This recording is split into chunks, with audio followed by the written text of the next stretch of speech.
दोस्तों, जिस किसी का भी वजन बढ़ता है तो डॉक्टर बोलता है कि आप थायराइड टेस्ट करवा लो। दोस्तों नमस्कार, आपका स्वागत है हेल्थ नॉलेज इंडिया पे। और आज हम चर्चा करेंगे थायराइड पे। आज हम शुद्धि के वैशाली के क्लिनिक पे पहुंचे हैं, जहां पर हमारे साथ डॉक्टर सोनम कश्यप मौजूद हैं, जिनसे हमने जानना चाहा कि अगर एकदम महिलाओं का वजन बढ़ने लग जाए तो उसके कारण क्या होते हैं। तो मैम ने बताया कि उसका कारण थायराइड भी हो सकता है। तो थायराइड क्या है, क्या क्या इसके नुकसान है और कैसे इसका पता चलता है, सब डॉक्टर सोनम से जानेंगे। मैम, जो थायराइड है उसके कारण भी वजन बढ़ता है, आखिर ये थायराइड है क्या? देखो, थायराइड के बारे में जानने के लिए हमें समझना पड़ेगा कि बेसिकली थायराइड है क्या, क्या रीज़न हो सकते हैं। क्योंकि आयुर्वेद में अगर आप ट्रीटमेंट ले रहे हैं तो आपको जड़ पे काम करना ज़रूरी है, और जड़ पे काम करने के लिए उसका कारण समझना ज़रूरी है, और उसके लिए पेशेंट की प्रॉपर डिटेल लेना ज़रूरी है। तो basic history of the patient, तो मल्टीपल रीज़न हो सकते हैं थायराइड के पीछे भी। Obesity is one of the reason. आपका कोई जेनेटिक हिस्ट्री तो नहीं चल रहा है, आपका डाइट और लाइफस्टाइल कैसा है, ये कुछ मेजर कॉजेज़ होते हैं।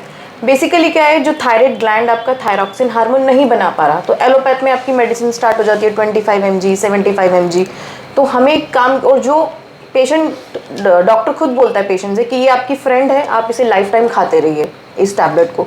बट हमारा मेन पर्पस ये है कि हम कैसे उससे रिड ऑफ कर सके, कैसे उससे छुटकारा पा सके। तो हमें बेसिकली थायराइड ग्लैंड पे काम करना है ताकि वो खुद से थायरॉक्सिन हार्मोन बनाए। तो उसमें मल्टीपल फैक्टर्स हो सकते हैं, जैसे आपका डाइट कैसा है, आपका आहार विहार, आपका लाइफस्टाइल कैसा है। तो फिज़िकल एक्टिविटी उसमें करना बहुत ज़रूरी है। आपका दिनचर्या कैसी है, आप किस मौसम के हिसाब से आप कैसा खाना खा रहे हैं, वो बहुत ज़रूरी है। तो ये सब चीज़ें हैं। उसके अलग अलग सिम्टम आ सकते हैं, वेट बढ़ना, हेयर का लॉस होना, फीमेल्स में बेसिकली पीरियड्स में इशू आना, हार्मोनल का डिसबैलेंस होना, ये वन ऑफ द रीज़न है। और अलग अलग सिम्टम्स और भी आते हैं पेशेंट्स के अंदर। तो हम कैसे कर सकते हैं, मेडिसिन से भी हम हेल्प कर सकते हैं, बट बेसिकली हमें नेचुरली कैसे हेल्प करना है वो हम उस पर ज़्यादा फोकस करेंगे। आप सब बहुत अवेयर हैं, ये भी जानते होंगे कि धनिया तो बहुत इम्पॉर्टेंट है थायराइड को ट्रीट करने के लिए।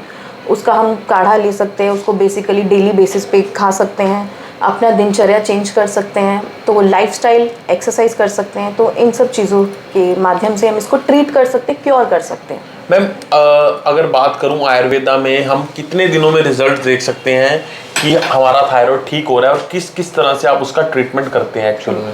देखो, बेसिकली ऐसा कुछ पर्टिकुलर कोर्स हम नहीं कह सकते, बट हाँ, इनिशियली अगर हमें डिटेक्ट हो जाता है तो हम बहुत जल्दी उसको क्योर कर सकते हैं। बिकॉज कुछ पेशेंट्स आते हैं जो सालों की प्रॉब्लम लेके आते हैं, बट समझते हैं कि हमारा हफ्ते या 10 दिन में थायराइड गायब हो जाए, वो पॉसिबल नहीं है। बट पेशेंट को भी उतना ही एफर्ट करना पड़ेगा अपने डाइट और लाइफस्टाइल को लेके, तो हम उसे जल्दी क्योर कर सकते हैं। अगर दोस्तों आपको भी जो मैम ने सिम्टम्स बताए हैं, चाहे वो हेयर लॉस हो, चाहे ओबेसिटी हो, चाहे आपका वेट ज़्यादा गेन हो रहा है, तो अगर आपको भी ये सभी सिम्टम्स हैं तो अपना थायराइड चेक करवा सकते हैं आप। और शुद्धि के, अगर मैं कहूँ, अगर आप वैशाली के आसपास हैं तो वैशाली क्लिनिक पे ही आएँ, नहीं तो आप अपने आसपास सर्च कर सकते हैं। पूरे हिंदुस्तान में क्लिनिक्स हैं, आप आकर अपना उपचार ढंग से करवा सकते हैं और समस्या से निजात पा सकते हैं। धन्यवाद।